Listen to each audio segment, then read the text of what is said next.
9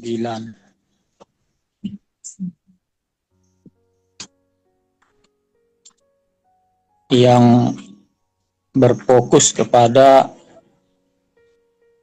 penghakiman terhadap bangsa Israel sebagai akibat daripada dosa yang mereka lakukan,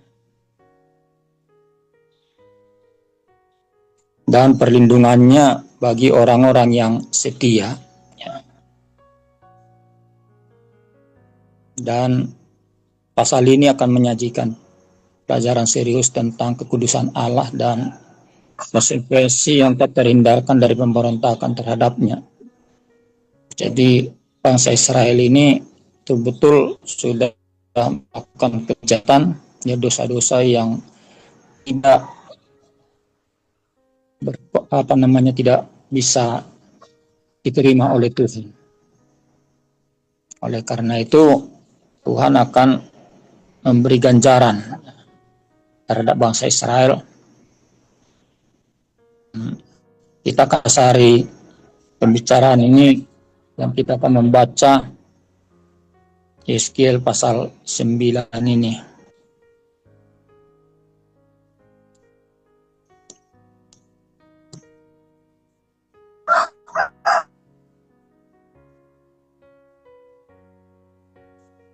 Kita akan bergantian membacanya.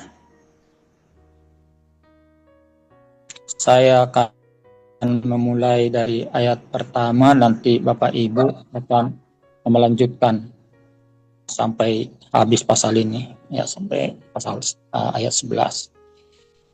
Perikop orang-orang fasik di Yerusalem dibunuh. Lalu aku mendengar dia berseru dengan suara yang nyaring, "Maju kemari, hai yang harus menjalankan hukuman atas kota ini, masing-masing dengan alat pemusnah di tangannya." Lanjut ayat yang kedua.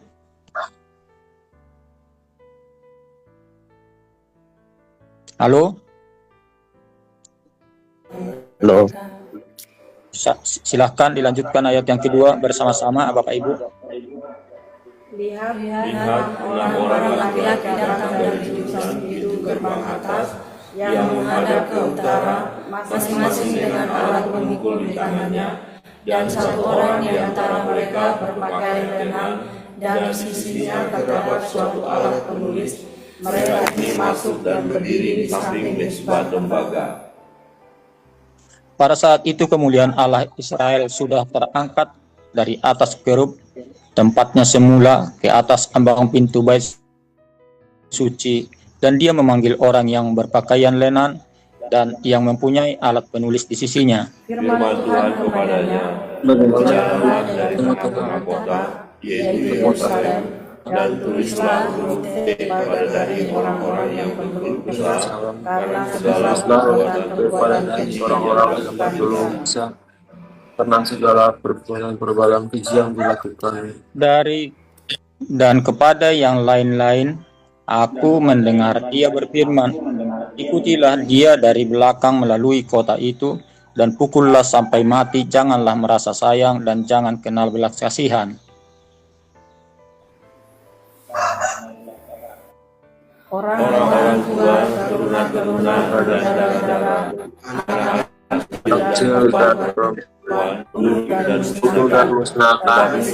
Tapi semua orang yang terkait dengan huruf T itu jangan singgung, dan mulailah dari tempat lurus, lalu mereka membawa yang berada di hadapan bait suci. Kemudian firman-Nya kepada mereka, najiskanlah bait suci itu dan penuhilah pelataran-pelatarannya dengan orang-orang yang terbunuh. Pergilah mereka, pergi keluar dan memukuli orang-orang sampai mati di kota. Sedang mereka memukuli orang-orang sampai mati. Itu waktu yang dibelakang, aku tunjukkan kataku, aduh Allah, apakah memusnahkan keturunan Israel dalam berjalan sama di atas Yerusalem?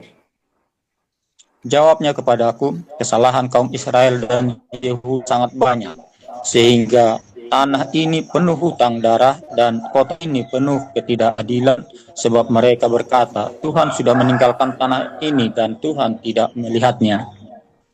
Karena itu aku Karena juga itu tidak akan merasa sayang, dan tidak akan pernah berbelas kasihan, walaupun mereka akan kutumpahkan atas orang-orang itu. Lihat, orang yang berpakaian lenan itu dan yang mempunyai alat penulis di sisinya memberikan laporan, katanya, aku sudah kerjakan seperti engkau perintahkan kepadaku. Amin. Puji Tuhan. Terima kasih Bapak Ibu sekalian yang telah berpartisipasi untuk membaca secara bergantian firman Tuhan yang ada di Yeskiel pasal 9 ini. Nah, pasal ini membicarakan tentang bagaimana penghakiman Tuhan dilaksanakan kepada bangsa Israel akibat daripada perbuatan dosa yang mereka lakukan. Namun Tuhan tetap mengasihi orang yang setia kepada Tuhan. Nah, kita membuat satu tema daripada penyampaian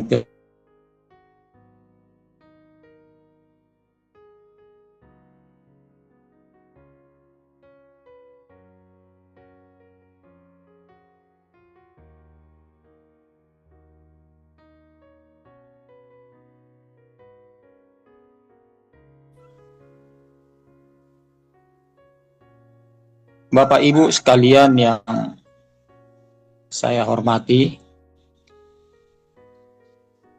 Kita akan melihat ayat per ayat dan saya membagi di dalam 3 penjelasan,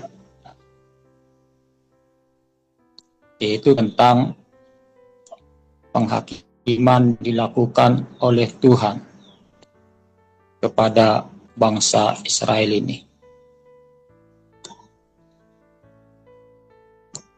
Kita melihat dari pasal ke pasal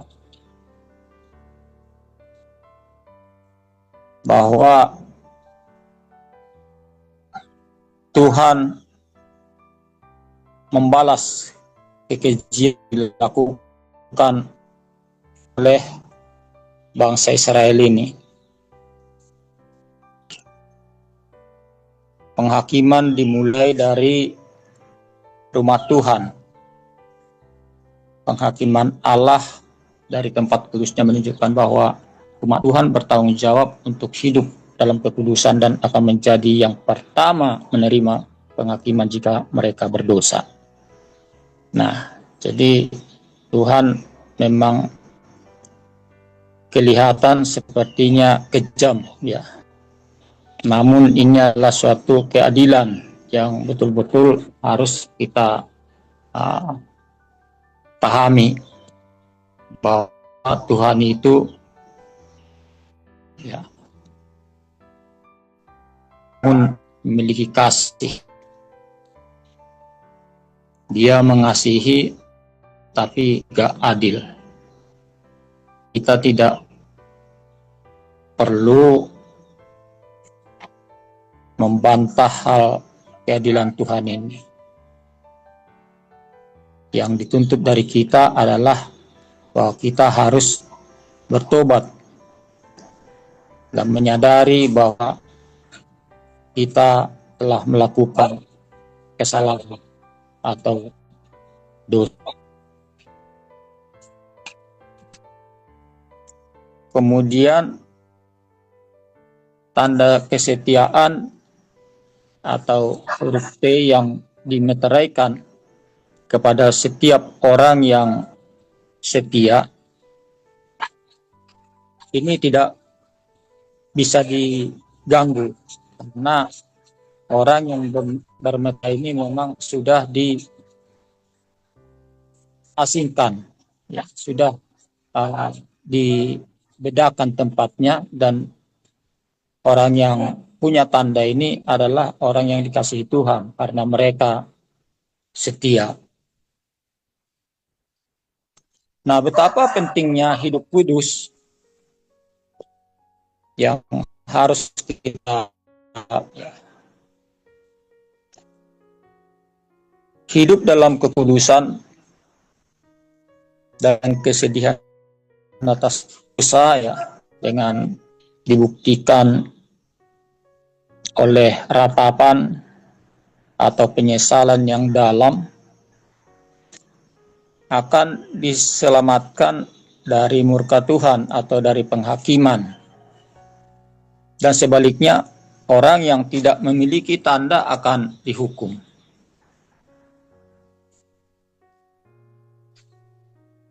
Nah, perbandingan dengan zaman sekarang, ayat demi ayat kita lihat merupakan satu relevansi ya untuk kita saat ini.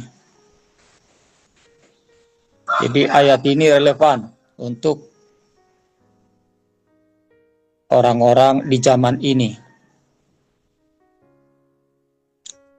Kita memastikan bahwa kita memiliki tanda ya. Tanda rohani dan iman yang sungguh-sungguh. Jangan sampai ada di antara kita nanti yang tidak mendapat tanda rohani ini. Dan ini adalah didasari dari penebusan Kristus. Kesetiaan dan kepedulian terhadap dosa adalah bukti iman kita ya. Nah, ini sangat penting untuk kita pahami. Oleh karena itu, kita harus bertobat. Jangan hanya mengasihi Tuhan di permukaan. Kita harus sungguh-sungguh bertobat dari dosa-dosa yang kita lakukan dan berduka cita atas dosa di sekitar kita, baik secara pribadi maupun dosa di masyarakat. Ternyata pesan dari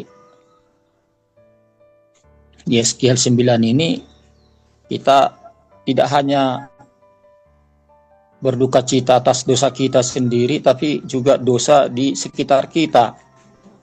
Nah, kita harus merasa sedih melihat orang-orang yang berdosa yang akibatnya atau yang menyebabkan kita tertarik untuk menyampaikan hal-hal penting kepada mereka.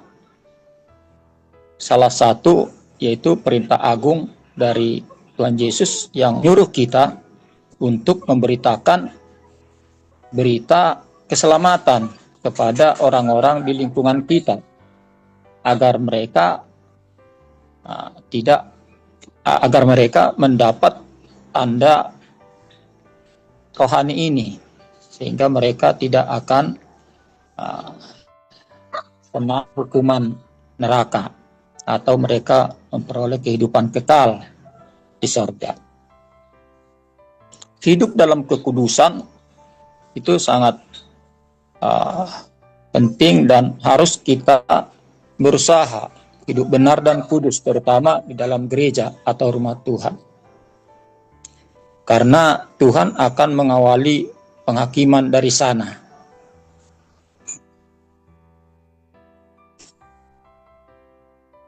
Jadi penghakiman ini bukan berawal dari pribadi atau dari hamba-hamba Tuhan atau dari rumah-rumah najis atau dari KPKP. Jadi di pasal ini dikatakan bahwa hidup benar dan kudus itu ada dalam gereja, tapi penghakiman juga berawal dari sana. Nah, ini. Kemudian di dalam pasal ini juga kita diharapkan untuk tidak mementingkan diri sendiri. Nah, kondisi yang sulit justru harus menjadi sarana untuk menunjukkan dan menyingkapkan ya kesetiaan kita kepada Kristus, bukan untuk menjadi kepentingan diri sendiri. Jadi kondisi sulit yang kita sering katakan merupakan ujian, ya itu merupakan sarana ya agar kesetiaan kita itu nampak kepada Kristus. Jadi kita tidak mementingkan diri sendiri dalam hal ini, tapi justru kita akan memperlihatkan kesetiaan kita kepada Tuhan kita, yaitu Yesus Kristus. Kemudian perlu ada pengharapan dan perlindungan. Meskipun penghakiman itu datang, ya, keadilan itu dinyatakan, tetapi Tuhan tetap melindungi umatnya yang setia. Kita memiliki pengharapan bahwa kita akan selamat melalui iman kepada Yesus Kristus, yang merupakan tanda keselamatan kita.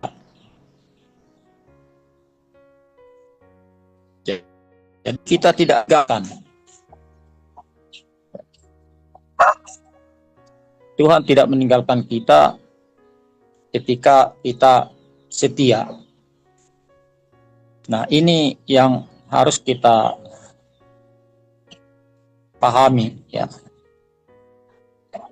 Jadi jangan karena kita mengalami suatu penghakiman lantas kita, istilah Bali itu ngambul ya. Ya. Jadi kita tidak mau dekat lagi, tapi justru kita lari dari hal-hal yang positif.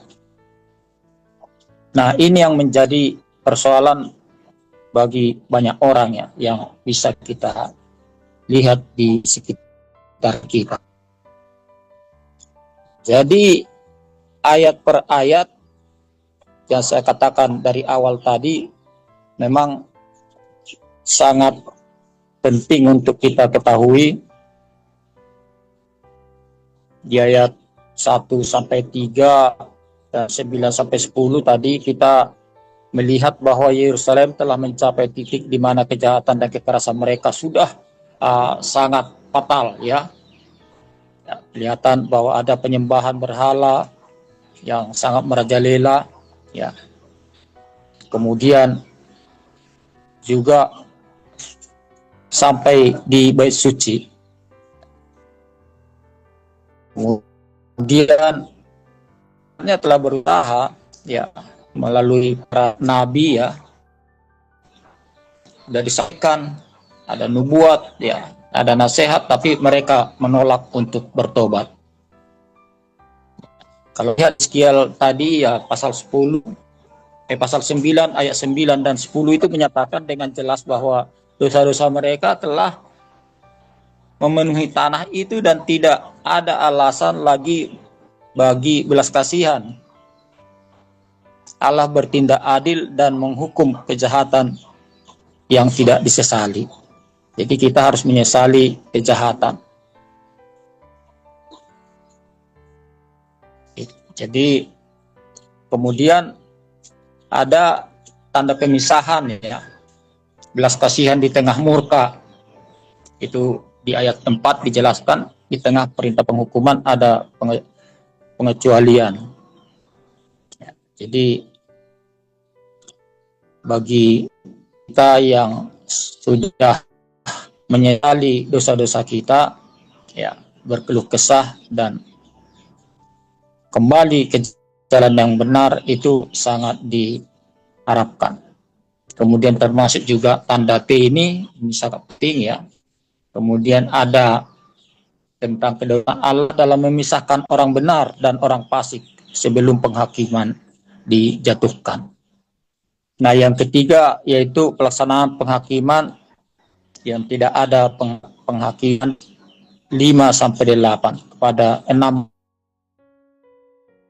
malaikat kan untuk membunuh semua orang yang tidak memiliki tanda, dimulai dari bait suci itu sendiri. Nah, jadi yang dikirim 6 orang algojo ya, itu kita lihat di dalam ayat 5-8 membahas tentang para pelaku-pelaku keputusan ini. Nah, perintah ini sangat keras buat kita sekalian ya, tentu kita jangan merasa kasihan ya. Di ayat 5 dikatakan ini menunjukkan betapa seriusnya dosa di mata Allah. Tidak ada rasa kasihan kepada orang-orang yang berdosa itu. Jadi masalah kasih itu nanti datangnya dari Tuhan sendiri. Bahkan para tua-tua dan mereka berada di tempat suci tidak luput juga ya, bahwa status keagamaan tidak memberikan balan dari penghakiman Allah jika hati mereka jauh darinya. Jadi ini ada kepura-puraan, dia seperti Bapa yang baik kelihatan, tapi justru sebaliknya ya.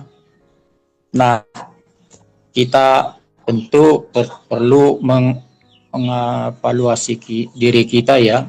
Kita harus evaluasi, kita harus introspeksi diri kita, apakah kita hidup di tengah kekejian dunia ini dengan hati hancur dan berduka karena dosa, ataukah kita telah menjadi acuh tak acuh. Nah ini ya, kita harus selidiki hati kita. Kemudian betapa penting bagi setiap kita, tidak ada jalan keluar dari penghakiman kecuali melalui pertobatan yang sungguh-sungguh dan iman kepada Allah. Kita harus bertobat.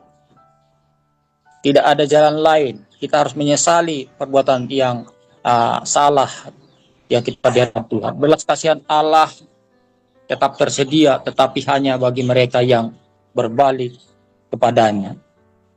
Nah, jaminan keselamatan tetap ada dari Yesus Kristus ya, jaminan perlindungan di hari penghakiman ini pasti akan kita nikmati ya, dan sebagai bayangan dari meterai Roh Kudus yang menandai orang percaya.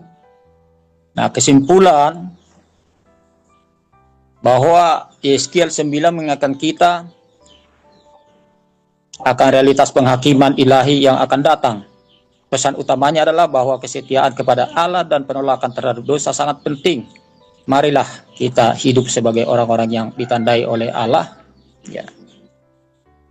Kita harus berkeluh kesah karena dosa dunia dan tetap bersaksi tentang jalan keselamatan yang telah disediakannya. Ya, intinya itu. Jadi kita harus tetap bersaksi tentang jalan keselamatan yang telah disediakannya melalui Yesus Kristus Tuhan kita. Artinya kita harus tetap menginjil ke ujung bumi. Firman Tuhan, kiranya Tuhan memberkati kita sekalian. Dan doa untuk firman Tuhan kepada hamba-Nya Amang Siahaan.